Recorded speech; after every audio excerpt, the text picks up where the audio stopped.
Right now, whatever you're doing, go get a mentor. I don't care if you just started your business yesterday. I don't care if you're starting a business in 6 months from now. I don't care if you've had a business for 20 years and you have millions of dollars and you think it's going well. Wherever you are right now, go find mentors. Welcome to the Inside Forbes Councils podcast. Each episode shares transformative insights and advice from members of Forbes Councils, a group of invitation-only communities for successful executives and entrepreneurs. This is Inside Forbes Councils. Hey everyone, this is Stephen Ganoza. Welcome to Inside Forbes Councils. Today we have my interview with Anna-Vija McClain, founder and CEO of Piccolo Marketing. Piccolo Marketing is a unique group of experts who are equipped to handle all aspects of marketing with a focus on small businesses. We discussed her career path from working in country clubs to running a marketing agency and the role that mentorship played in that journey. Anna-Vija shared some great tips on how to find and approach a mentor, what to expect from the relationship, and how to appropriately ask for help. Anna-Vija, thank you so much for taking the time to speak with me today. Absolutely. Thanks for having me. You're the founder and CEO of Piccolo Marketing. Why don't we just start off? Tell me a little bit about the work that you do. Yeah. So we just celebrated our 6-year anniversary.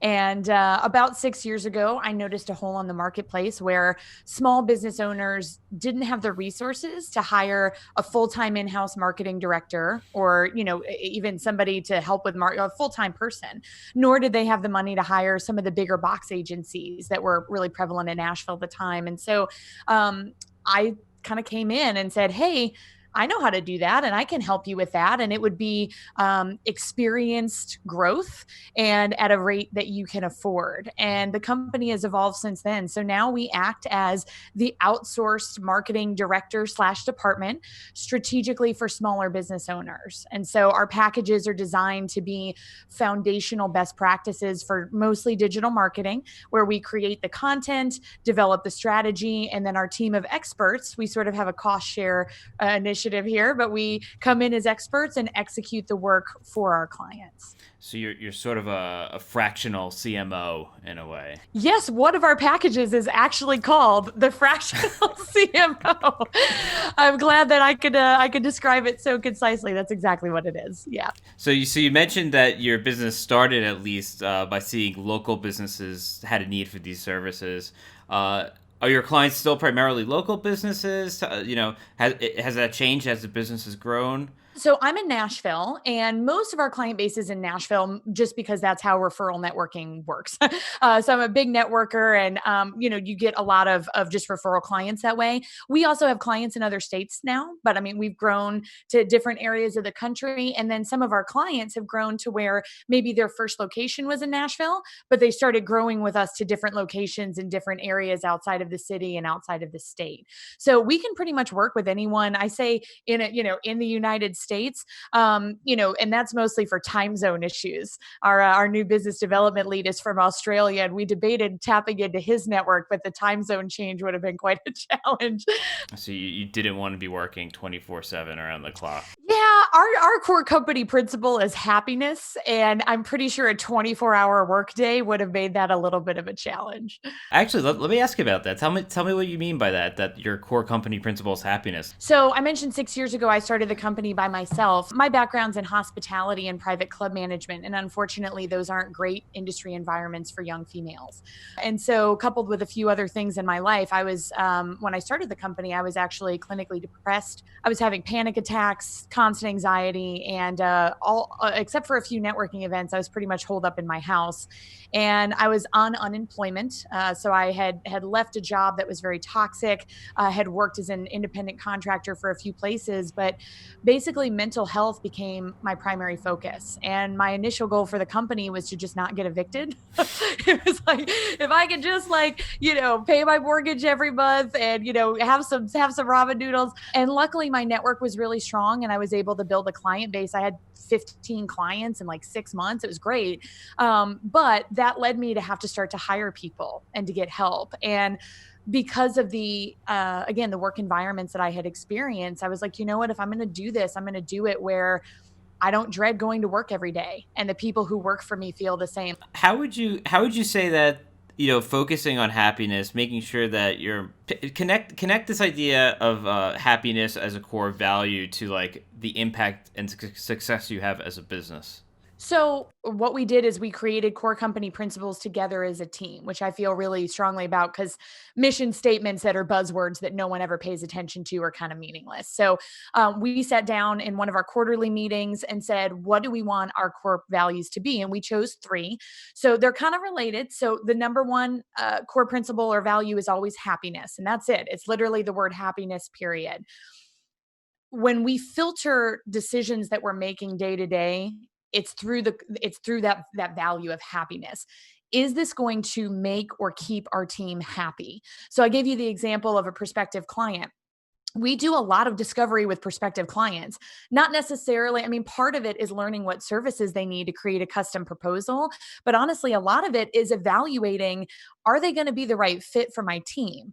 Because if we're trying to work with somebody as a prospective client and they're not on time for our meetings and they're like, really hard to get a hold of, and we ask them to send us something and we don't get it for 2 weeks, that's going to be a nightmare. And we know it. And in your gut, when you know that in your gut, we just listen to that and we say, you know what, this isn't going to be the right fit. And so we probably turn away as, as many clients, if not more, than we sign up because, and it's not always a bad thing. Sometimes it's just they need something different. So our goal has been, how do we serve small business owners? Sometimes it's letting them know that we're not the right fit for them, but referring them to other providers, independent contractors that do one specific thing that they need versus a comprehensive agency model. But whatever we're doing on a day to day, it's really trying to filter through that happiness.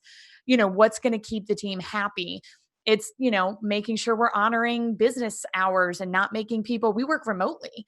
I could have people working all the time. Like, we mentioned Australia, but I don't, because that's terrible. Like, I want people to have integrative, life and work. From my perspective, if we're all focused on each other's happiness first and sharing openly so that we can all get better together, that's how my company has gone from me on unemployment to us on track to make $1 million in 6 years. You know what I mean? Like it's a pervasive culture.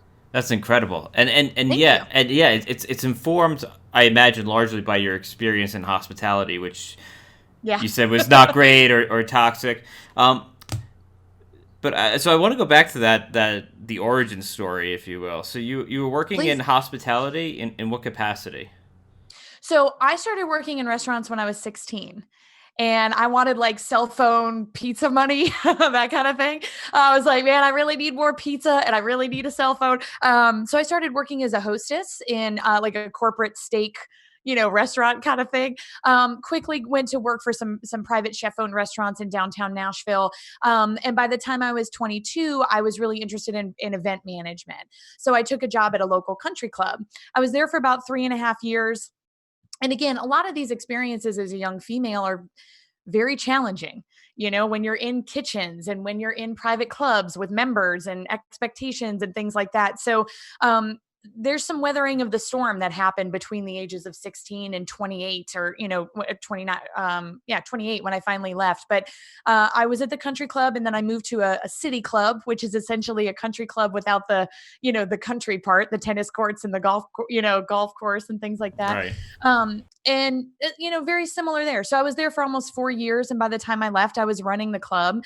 And when you're 28, you're kind of at the pinnacle of that industry's career advancement, and you're in an environment or an industry that is making you unhappy. It's not something you want to continue. So I had to make a really hard choice for my own mental health and my own career development to leave that. And I had really great help from mentors to do that. I mean, that wasn't I woke up one day and was bold enough to make the decision to cut the legs out for my my career. I mean, I was inspired and guided by a lot of mentors to get that done. Tell me a little bit about the transition from running a not country club to doing marketing. Like how did you have to go back and learn those skills? Those things you just kind of learned on the job promoting the club? How does that happen?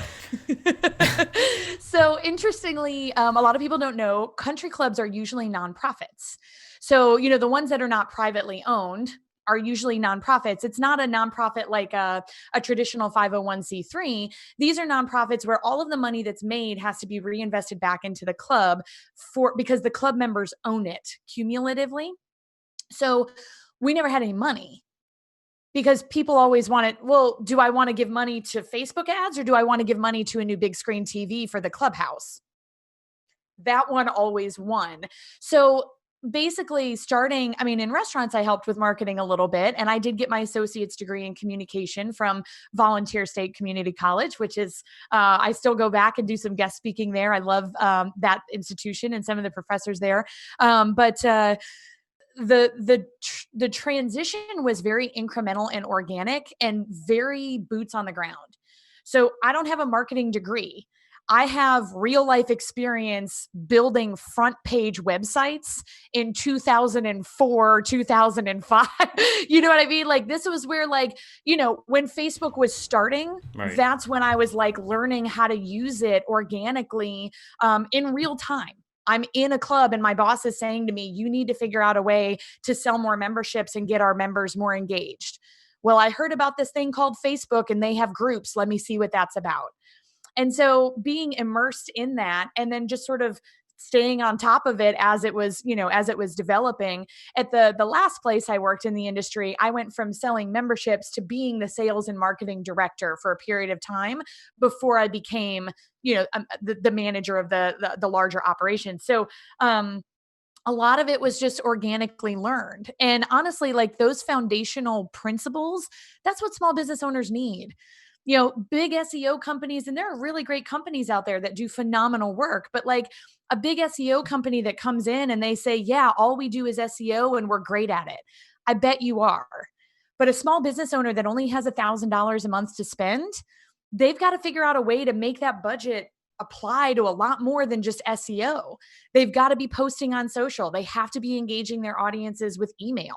They have to be generating content and photos and video. Like it's not acceptable anymore to not have a blog. Like you've got to be doing those things in order to be, checking the marketing box in 2020. And that's where we said, if we can offer it comprehensively, I/my now team of experts, we've got that knowledge. So the transition, again, very organic. But I feel like I've never had anybody ask to see my marketing degree. Usually we start talking about what we're going to do and they're like, Yeah. that all sounds really great. Right. But you probably had better learning being in the weeds, trying to do this for the country clubs. Yeah. Kind of rose to the top there, had enough of that environment, saw an opportunity in your local market to market for small businesses. You mentioned that you didn't make the jump alone, though, that you had help from a mentor or to make all that. of the mentors. All So of the many people. mentors. All right, let me just open with a broad question then. Tell me about your thoughts on mentorship and why it's important and how it's helped you. Yeah. So mentorship in general, I mean, it's just basically, it has shaped my life in a way that, in hindsight is very clear, but in the moment did not, really resonate. And I was bold enough to go seek out mentors, but I mean, there are a lot of opportunities to have mentors that aren't that formal professional relationship. I mean, my mom and dad are full-time work from home philatelists. And for those of you who are going, what now? Philately is the hobby of buying and selling collectible postage stamps.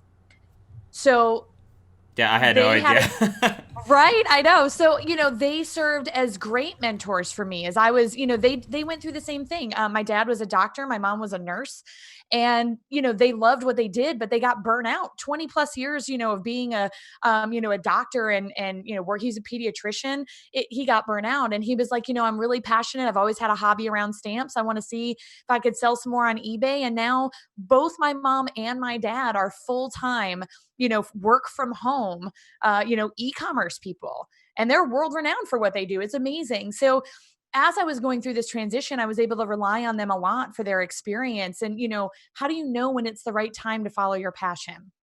How do you know that it's going to be, I don't think safe is really a word, but how can you feel confident that, you're picking the right thing and you're offering the right services and prices that you can support yourself and be happy doing that. And they were always so encouraging in a way that I can't ever thank them enough for. I also have another phenomenal mentor whose name is John Boyens. And this is one of the things I've shared so infinitely with people since. When I really thought I wanted to leave that industry and move into something else, I thought that something else was going to be another 9 to 5 job. And the thought of that made my stomach turn because all the jobs I had ever had pretty much had been not really great.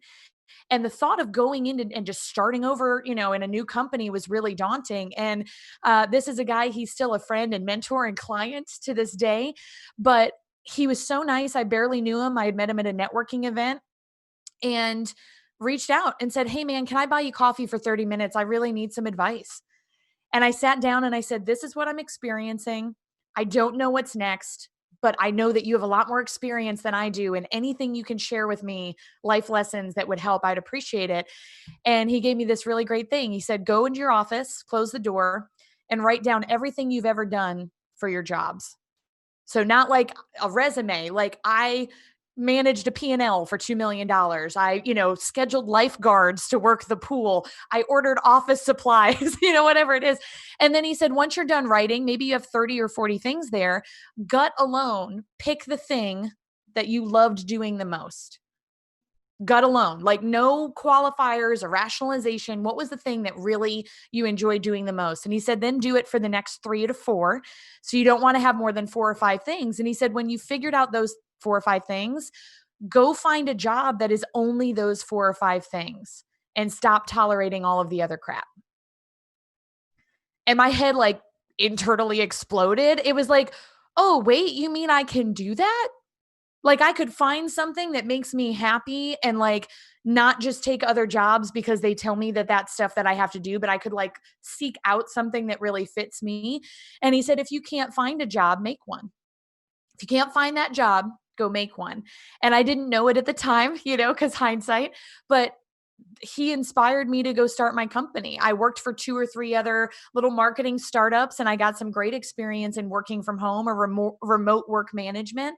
But inevitably when the time came 8 months later and I saw the opportunity to help people, I went, I've got the confidence to do this because people who have gone before me and are in, the further stages and are successful, like they've told me, this sounds weird, they've given me permission. And sometimes I think that like we limit ourselves until we feel like we have permission. That's how I felt. And once I had people giving me permission to go, no, go follow your dream, but with your whole heart. Go make sure that it's really the thing you want to do and then put everything that you have into it, changed my perspective. And that was mentors. It wasn't me just one day being like, well, I'm not depressed anymore and I'm going to go make a job. Like, no, I didn't wake up that morning and have my Wheaties and like, strike out boldly on my own. There's a lot of encouragement that went into it. Yeah. So I think, I mean, that's a great story. And I think that, a lot of people probably conceptually or academically know that mentorship is important and could help them. But there's like, I don't know, maybe it's a fear of approaching somebody to be a mentor, or we don't know how to ask somebody to be a mentor. So I'm wondering if, generally speaking, how do you find and how do you approach, your would-be mentor? Yeah, those are really great questions because I do mentorship for multiple organizations. And boy, howdy, do people get real nervous and they don't know how to ask or what to ask for. And I want to help them. As a mentor, mentors want to help. Like if somebody has the heart for mentorship, it's not because they're like, oh, I have to check this off for my resume. I mean, they're doing it because they want to help. So couple of places I would recommend looking for mentors. First of all, the mentorship is going to be a lot better if you like the person.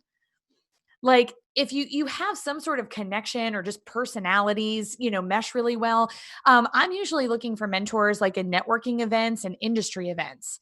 So for example, I do a partnership with the American Marketing Association, the Nashville chapter here, and I MC their luncheons. And so I get to meet the speakers that are there and, the executive board and things like that. I'm always on the lookout for like, hey, who did I start a conversation with that we really hit it off?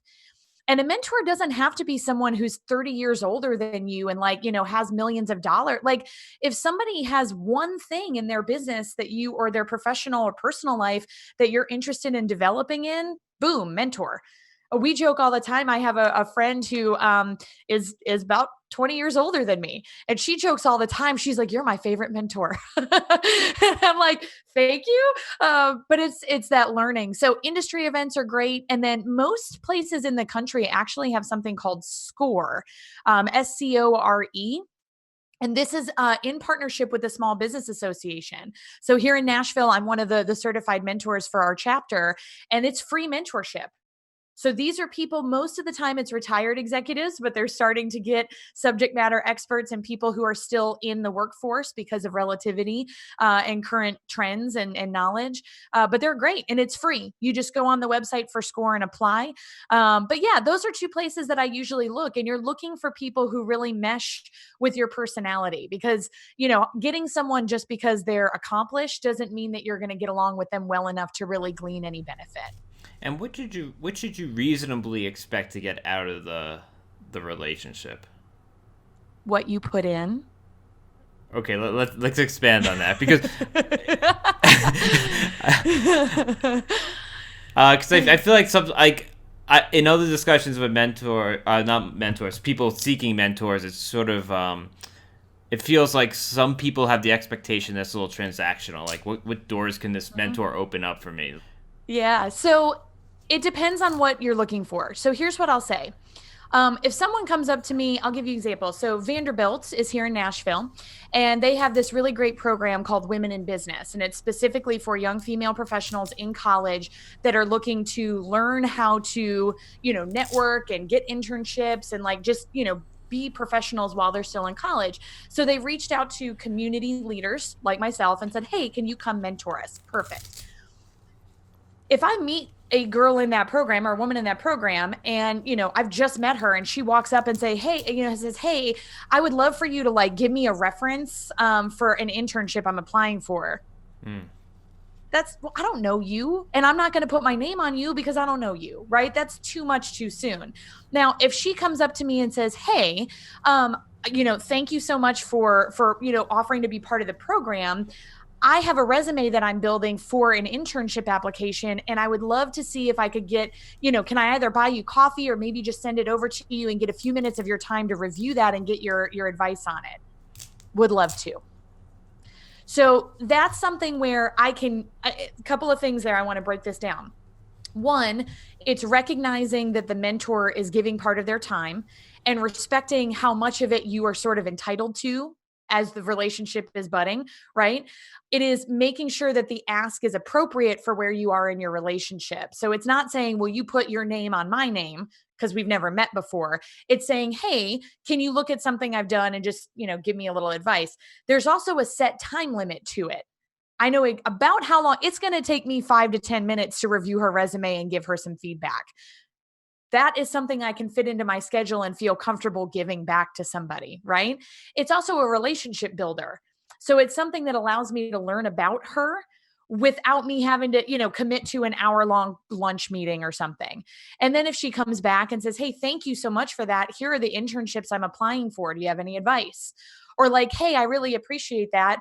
Would love to take you out to coffee sometime if you've got, 20 or 30 minutes. And so there's a development of the relationship there. And I don't want to call it dating because it's not dating, but it's kind of similar. Like you gotta warm up to it. But having a specific ask that is relevant for where you are in the relationship is super important. Mentor or mentees that come up and just say, hey, I would love for you to be my mentor. Great. Like, what do you need me to do? Well, anything that you could do would really be helpful. Awesome. What do you need? Anything that you could get. when you ask or you say anything that you can do would be helpful, you put all of the responsibility and the workload on the mentor. Because now they have to try to figure out what it is that you need and then like strategize for you and make a recommendation. I had this situation with nonprofits. I do a lot of work with nonprofits and when I first start volunteering, how can I help you? And a lot of them say, we're so happy to have your support. Anything that you do would be great. Awesome.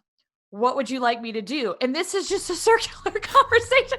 It just keeps going and going until I finally say, you have to give me something concrete, because respectfully, as the person giving, it is not their job to come up with what to give. You need to figure out something that's reasonable and something that's, respectful, and say, this is what I need from you. Now, the reciprocity there is completely up to you. Maybe it's a handwritten note of thanks. Maybe it's leaving them a positive LinkedIn recommendation, publicly, you're thanking them. Maybe it's making them, a connection to somebody else. We're talking about college level students, but when people mentor me and I learn about them, I have all kinds of networking opportunities to introduce them to, prospective clients and strategic partners. So there are ways that you can do it without it feeling transactional, but it doesn't just start with, hey, can you please mentor me? Anything that you can do would be great. It's more like, hey, I'm on this journey to do whatever. I need your help with this one piece of it. Versus like, hey, you're my mentor. You should like get me there. Oh yeah, for sure. For sure. And I always suggest, like, if you actually get a meeting time with a mentor, have an agenda. And think about it like, this is, again, I say like dating. You don't walk into a date and go, well, I'm looking to get married. So if you can go ahead and just fill in all the blanks on how we're going to get married, that'd be great. That date would end so fast. Like, worst date, right? Like, what are you talking about? You come in and you say, would you like to get tacos with me on Friday night? Let's just start with tacos. Tacos sounds good. What are we going to, here's where we're going to meet. And when we go, you have a couple of topics of conversation. This has been such a nice date. I'll be calling you. And then maybe you have coffee, and then maybe you have something else. And, then all of a sudden you're like going to movies, which is a longer commitment, or you're going to a theme park or a music event. Like, well, we can't do any of those things right now, but yeah, because of the quarantine. Once upon a time we could. Once upon a time, and hopefully one day. But you see what I'm saying? Like, it has to be specific, and you have to develop a relationship. I have relationships with mentors now that, like, I can call 3 mentors right now and say, this is a situation I'm having. I need 5 minutes of your time to walk me through how to deal with X. I did it yesterday. I had 3 people call me back within about 3 hours and go, what's happening? This is what you should do. Get a pen. Say it exactly this way. Awesome. Thank you. I love you. Have a great day. Bye. Right? But that's taken years to build up to. So you have to kind of look at it in the long run, as opposed to just the, what can I transactionally get from you right now? Right. But, asking for help can be a difficult thing. And, very hard. Some people don't know that they need to ask for help. So I guess where I'm going with this question is, for somebody who doesn't have a mentor, who's ever kind of been a mentee, what are some signs that, like, you really should, seek out some help, or it's time? Like, I'm going to tell you, like, I get where you're going with the question. Right now, whatever you're doing, go get a mentor. I don't care if you just started your business yesterday. I don't care if you're starting a business in 6 months from now. I don't care if you've had a business for 20 years and you have millions of dollars and you think it's going well. Wherever you are right now, go find mentors. There's a reason that, like, Warren Buffett reads, what is it, like 500 pages a day or something? He's Warren Buffett, people, and he's still looking for new education, new learning. And again, it's written down, but you think that man doesn't have mentors? You think he's not? That's what he's doing. He's learning all the time from people and places that have more experience or different experiences than he does, right? So, like, when you say, like, when is it the right time? Now, asking for help and what you need to ask, that's going to be up to you. But I like to sit with, what is the core of my issue? Like, what am I really having a challenge with? And can I concisely say it in about a minute or two? Because that's a good presentation. Can I go to someone and say, this is the problem I'm having? I'll take a minute or two to tell you about it. And then I want you to share your experiences with me. Sometimes people give me direct advice. I think you should do X. But most of the time I'm trying to say, this is what's happening. Here are some options of what I could do or what I think I should do. Can you please share your experiences? I learn more from experience share than I do from people just telling me what to do. It's the same way we're a teaching company. I want to teach you why we do it, not tell you this is what you should go do. So I think if you don't have at least one mentor, finding one should be a priority. And that's a great note to close on. No matter where you are, no matter what you've accomplished, you can stop what you're doing. Go get a mentor. It sounds it sounds kind of threatening when I say it like that. Are you sure you want to stop there? That's very like, stop driving your car. No, I think so. Sure, yeah. No, I've got a lot of work to do after this. I got to make my list of like the 30 things I've done in my job, who are going to go for mentorship. So you've given me and hopefully everybody else a lot of food for thought here. Anna-Vija, where can people learn more about either you or Piccolo Marketing? Where should we go next? Yeah. So of course we are a marketing company. So anywhere on the internet, we have a website for the company. It's piccolomarketing.com. And then my website, because I do coaching and public speaking and things like that, is Anna-Vija.com. Shockingly, that one wasn't taken already. It's a pretty unique name. And we're also all over social media. So all of your standard social media sites, you can find either myself, Anna-Vija, or Piccolo Marketing as well. And if people have any questions, I'm happy to give my contact information. So I'll give you my email and my phone number. You're welcome to put it in the show notes. But my email is Anna-Vija@piccolomarketing.com. And I love these kind of relationships and questions. So I welcome any engagement that your audience has. Anna-Vija, thank you so much for that and your generous offer to our listeners. Thank you so much for taking the time today. Absolutely. Thank you so much. If you'd like to hear more stories about Forbes Council's members who have made successful career changes, we have a huge housing supply issue. We're in the middle of a crisis. We need to be able to allow the market to develop. We need to build big, we need to build fast, and we need to build quick, or else it's going to continue getting uglier. And the more heads that we can put together to help make our communities better, everyone wins. Everyone benefits, and ultimately, everyone profits. If you haven't already, check out episode 8, where Forbes Real Estate Council member Andre Bueno of the Bueno Group discusses his transition from working at Wall Street firms such as Goldman Sachs and Morgan Stanley to running his own real estate firm focused on affordable housing. Well, that's all we have for today. As always, thank you so much for listening. Be sure to subscribe, and we'll see you on the next episode. This has been Inside Forbes Councils. Please be sure to subscribe to us on iTunes, Spotify, or wherever you get your podcasts. If you're a member of the Forbes Councils and would like to participate in our podcast series, please email your member concierge. If you're interested in joining a Forbes Council, learn more at ForbesCouncils.com.